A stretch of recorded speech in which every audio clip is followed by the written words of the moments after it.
Anytime? Anytime. Why are you doing this? Why are you sharing your journey? I think it's important that we talk about, look, my career is mental health, and it's about talking, and it's about destigmatizing, and the more that we can talk about things and make it a normal conversation, the more that we learn, and the more that it's acceptable to be able to say, how are you doing? So having said that, how did you find out? My journey was, I found a lump in March and was referred to have a surgery to remove it. And my finding out moment was a really tough one. It was in July, it was July 10th. And I was in the car with my 14-year-old son and not expecting a phone call in any way, shape, or form. And I was on my way to an all-star baseball game. And my doctor called and said, I want you to know before you see it in the portal. And in that moment, I could not share anything because my 14-year-old couldn't be the first person to have me work all my stuff out. And so that evening, my husband was out of town. My parents don't live in town. And I sat at a baseball game and said nothing to anyone.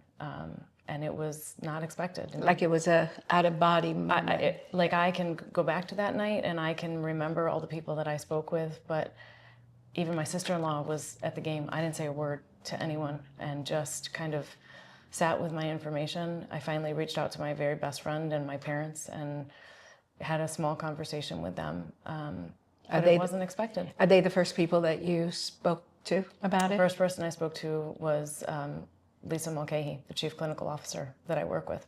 Yeah, who is also my best friend.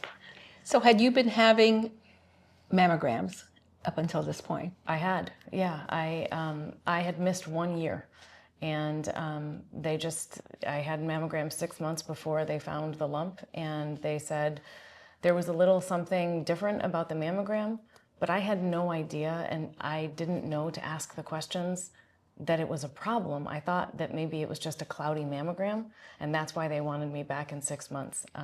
But even when I went in for the surgery, the doctor said, nothing of this is presenting like you're in danger. We're just going to get this out and it's going to be good. And, she didn't guarantee it was going to be fine, but I did not leave my first surgery thinking that cancer was coming.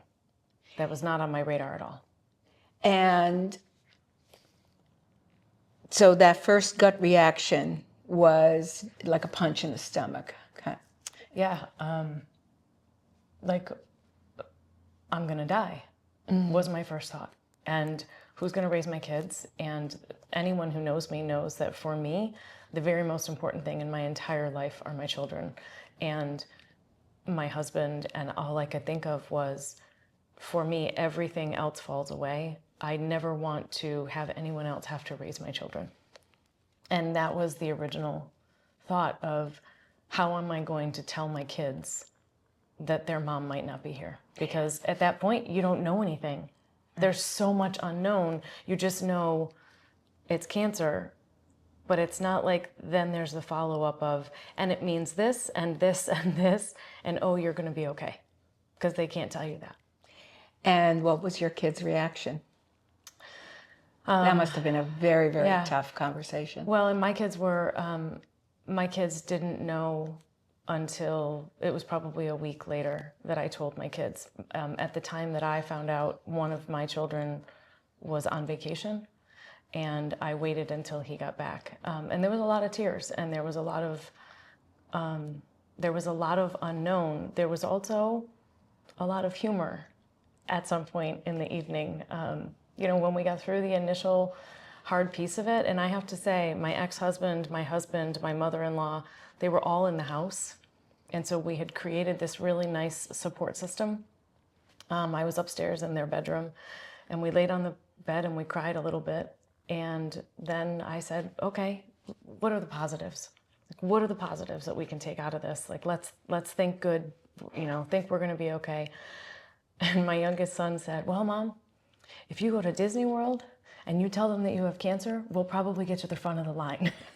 And so, and that just, it kind of speaks to the spirit of the kids being resilient and being able to take this really hard moment and find some humor. And we had to we had to laugh at some point because there really wasn't, I did not tell them until the night before I was going back in for the second surgery.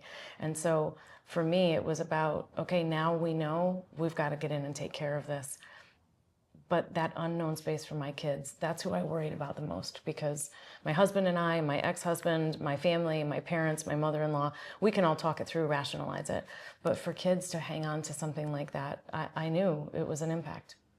So being the head of this for all seasons, when did your professional self take over? Oh, immediately. I mean, I think, for me, I'm a clinician by training, and my whole career is mental health. And so it was it became a very calculated process of, I not only had to sit and manage my family and how I was going to share with them, then I also had to think about my staff, because we are like a family. And so people will say you have to take care of yourself, but there's also a team of 85 people that I wanted to make sure I did the right thing by them, and making sure that, is it personal? It absolutely is personal. Is it better for them to hear it from me before they hear it on the street? Absolutely. And so really it was about, how do I take care of me? How do I take care of my family? How do I take care of my team? And also, how do I let other people take care of me? And that's one of the things that I wanted to talk about. I almost lost a very good friend because I did not know what to say. Mm-hmm. And so I said nothing. Mm-hmm. And she felt kind of betrayed almost. Mm-hmm. Mm-hmm. So how have people dealt with your news? Yeah, it's no different than the mental health conversation. And Dave and I have this conversation on the Spy all the time about, when you don't ask because you don't know what to say, it is okay to say, I don't even know what to say. For me personally, it has been a road of, I don't need everyone in my business. But when I know that people know and they're not saying anything, it's that shift in people's faces, like, when they see you. And so for me, I would say what I've experienced is that it's okay to say, hey, I'm really sorry. I heard what's been going on. And my trajectory has been, if I want to talk about it, we'll talk about it. If I don't, then I say, hey, thanks so much. We're doing okay. So there is the ability for us to make that decision. What I found in my journey is that people were afraid to let me know that they knew. And what I would say is, it's okay to just check in. No different than we talk about mental health. It's okay to say, how are you doing? And I am someone who has been able to get comfortable in saying, it's fine, people know. The decision to be here and to do this, it was a decision that Dave and I kind of came up with, that you and I also talked about, because we've been doing shows on mental health forever. This conversation is not about me as much as it is about helping to talk about something that's hard to talk about. It's about talking about something that people don't know if it's okay to say. And I can't speak for everyone. We are all on a journey in a different way. Mm-hmm. Every single person who has been diagnosed with anything, it's got to be your way. What I've learned, however, is that part of what I have to do is let people know what I need. I have to be able to say to my family, like, look, I know you're really anxious because we don't have answers. You're making me more anxious because I don't have the answers you're looking for, and I'm listening to you be really upset that we don't have them. Here's what I need. And so, for me, it's been about, it's okay that people know. It was really important to me that my staff hear from me directly, that they didn't hear from people on the street. The people that knew. The people that didn't know, it's okay if they find out. It's okay if they come and say, hey, I heard what you're going through. Because honestly, Val, at the end of the day, we're all going through something. And Correct. Whether it's cancer, whether it's mental health, whether it's grief and loss, it is okay to say, I'm thinking of you. Because we don't have to always know what to say. We don't have to have the right words. Because at the end of the day, my ex-husband's uncle said something to me very early on. He said, you are never going to not have cancer. That is going to be something that is a part of you. You will always say, I am a cancer survivor. And so you can never take that piece away. And it's okay that people, even 10 years from now, say, I'm sorry that you went through that. because it's going to be a part of me. And so now it's, how do I take the journey that I am on and help say to people, get your mammogram, like pay attention, get to the doctor, because had I not, we don't know where I would be. We don't know where I would be in this journey. Where are you on this journey at this moment? I am on the journey. I was very fortunate. I was with some wonderful doctors and have had a great surgeon and a great oncologist. And I am now to the point where there was decisions to be made. My cancer is hormone driven. And so part of what is really important is stopping the production of estrogen in my body. And I had a decision to make and a road to walk of choosing radiation or choosing surgery for a mastectomy. And so my journey right now is I will be going into surgery in the next couple of weeks for a bilateral mastectomy. I made the choice not to go with radiation, and then I will be facing 10 years of hormone therapy treatment. And are you going over the bridge for all these? I have, my oncologist is right here in town, Dr. Rupa Gupta, and then, my surgery will happen in Baltimore. So has there been cancer in your family? No, that was, this is the space that we don't have any family history of anything. I have always lived my entire life saying to my children, from my side of the family, there's no cancer, there's no heart issues. I had zero medication I was taking. I work out, I take care of myself, I eat well, all of the things that they say you're supposed to do, and no family history. So even when I found the lump, and the decision was made I was at Chesapeake Medical Imaging right here in Easton, and that's where this all started. And when the doctor said to me, you need surgery, I went into that surgery just assuming it was a quick removal. And the first surgery happened on the 3rd of July. And from the 3rd of July until the results came, I operated in my world of everything's fine. It's not a big deal. I had a huge 4th of July party at my house the day after. I was tired. Probably wasn't the best idea to host a huge party. But even in all of those conversations, it never occurred to me to come from the lens of, in 7 days from now, somebody's going to call me and tell me that I have breast cancer.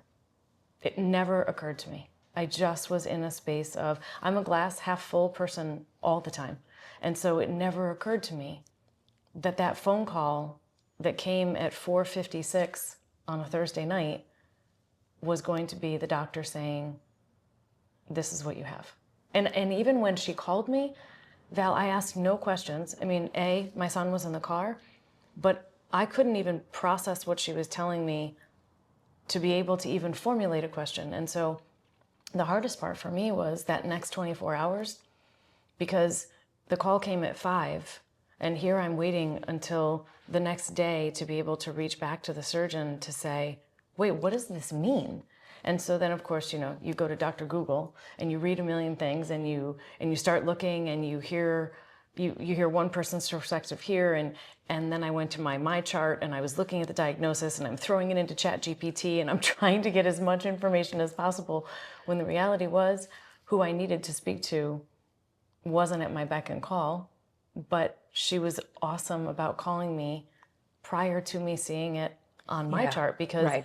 When that little notification comes across your phone, can you even imagine if I'd read it that way? So there was such care to be able to say, here's what we have. But the road from the 10th of July to the 31st, when I went back in for the second surgery, where they took the rest of the cancer, where they cleared the margins, they then tested lymph nodes, that 21 days was the longest 21 days, because then I didn't know, they didn't have staging.